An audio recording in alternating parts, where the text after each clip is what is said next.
Would you call it what? Is it pessimistic, this title, or realistic? Ah, okay, yeah. Thank you, thank you. Well, it's my good morning again. It's my pleasure to share some thoughts with you about the type of crystalloid fluids for resuscitation. It's interesting that we seem to rediscover many things that were known many, many years ago. Actually, I took some time to look at the history of IV fluid resuscitation. And the story started in about 1830, when Belgium was born, actually, in 1830. But it's not a Belgian story. As often in medicine, we make progress during epidemics.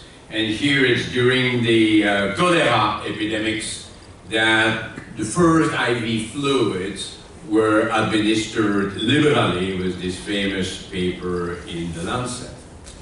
And if I jump 100 years later, we can find some very interesting descriptions of the types of IV fluids. Some people add a little bit of adrenaline routinely, just to, like the Australians, just to raise a little bit of blood pressure. Or some people try to add a little bit of oxygen in it, or a little bit of mercurochrome. It's really very interesting. And we could see in the 1930s appearing, of course, the saline solutions, because that's the simplest, just salt in water. But also some other solutions, the Ringer solution, the Lux solution. And the Lux solution, interestingly enough, included some bicarbonate, some sodium chloride, some calcium chloride, potassium chloride, bicarbonate and glucose. And the industry told us a bit later, no, we cannot do that because it makes gas and any IV sort of, no, we have bicarbonate solutions available in every single ICU around the globe.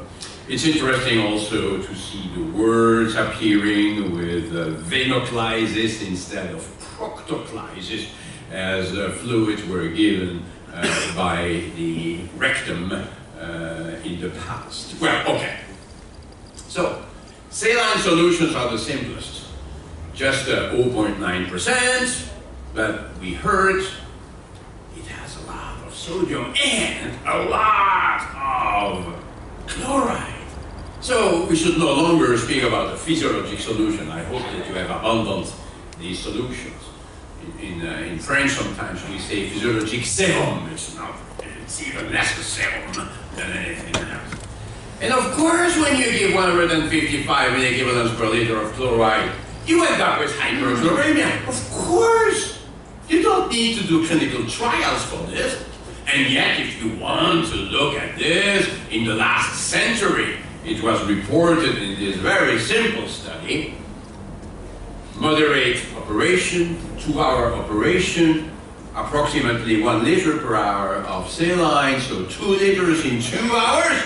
Look at the chloride levels, boom! Look at the pH, boom! Of course, you can anticipate that.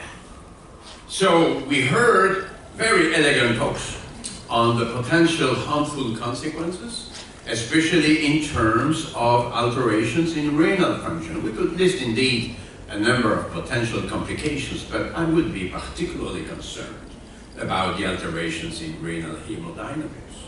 And as Dr. Pearl very elegantly showed, already in 1983, Dr. Wilcox demonstrated that hyperchloremia can alter intrarenal hemodynamics. But this was shown in another figure here than the one you saw before.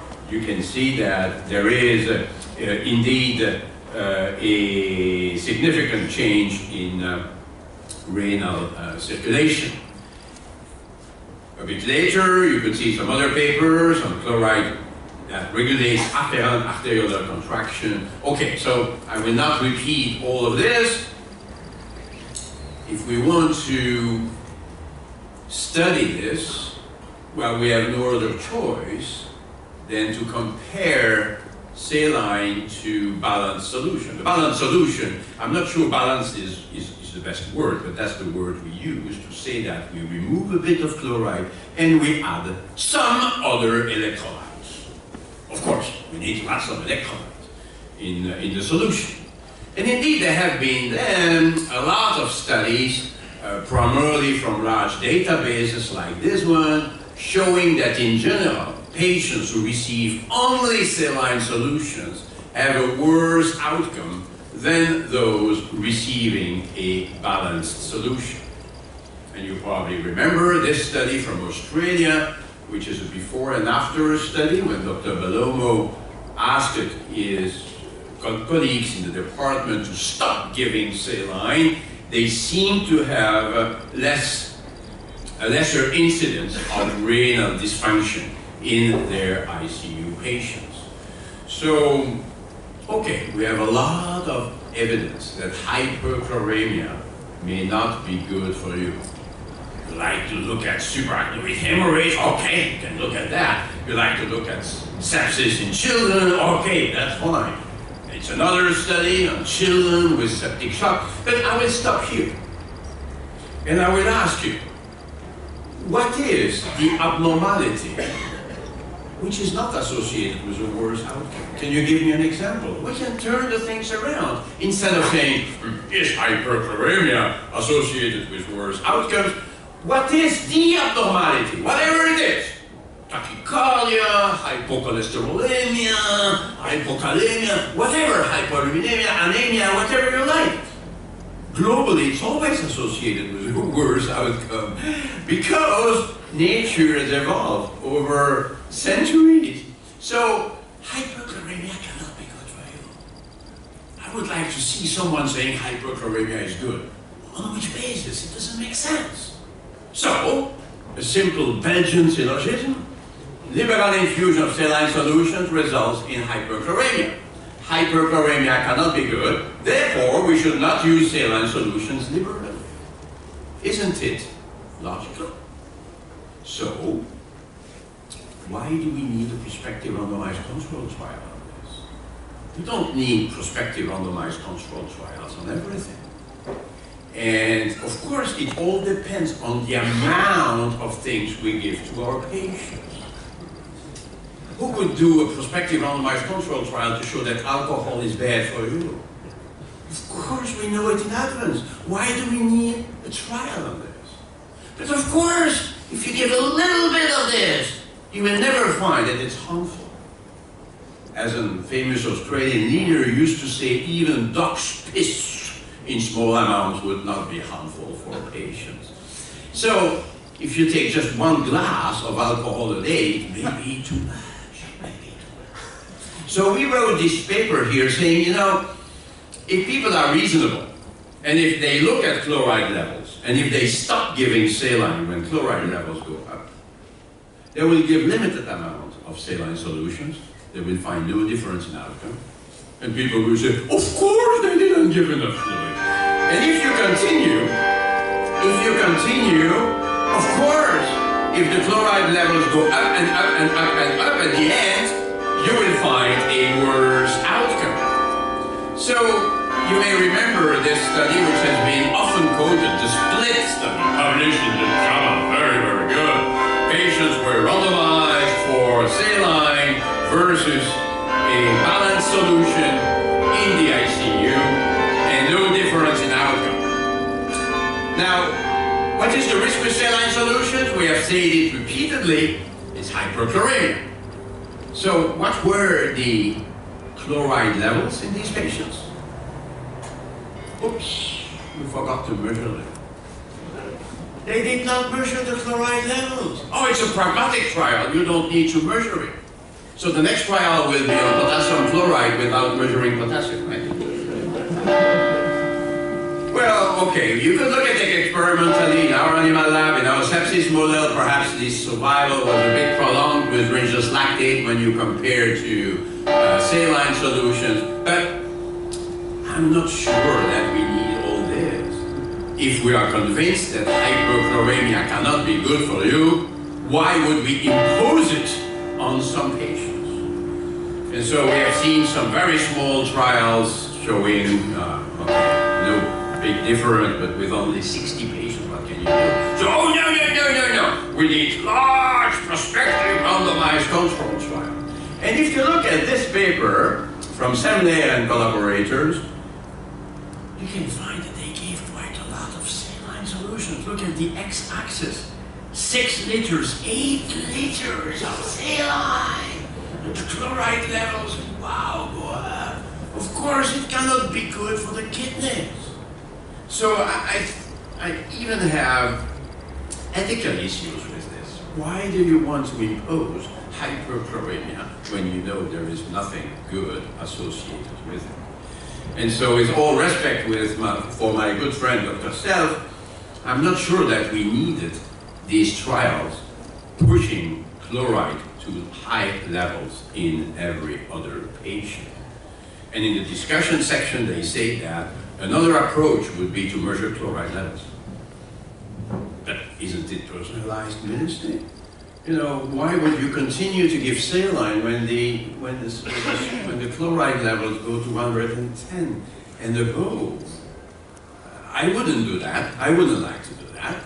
And then the Australians say, oh, let's do another large prospective randomized control trial. The Brazilians, oh, the same thing, yes, we will do it together. And as I said before, you know, we can also re-explore potassium chloride in our solutions. Why don't we simply monitor chloride levels as Dr. Wong indicated? Saline solutions may still have a place in metabolic alkalosis, hyponatremia, but of course we should not give it when there is hyperchloremia or metabolic acidosis. So we could start with 1 liter, especially when there is no suspected acidosis to start with. But then we need to monitor chloride levels. It's not a big thing. It's very simply done. In terms of balanced solutions, we heard that the industry is not keen to put bicarbonate in solutions. They are concerned about stability of the solution. But, you know, we would prefer to have a molecule that would be metabolized slowly into bicarbonate. That's the idea of the lactate.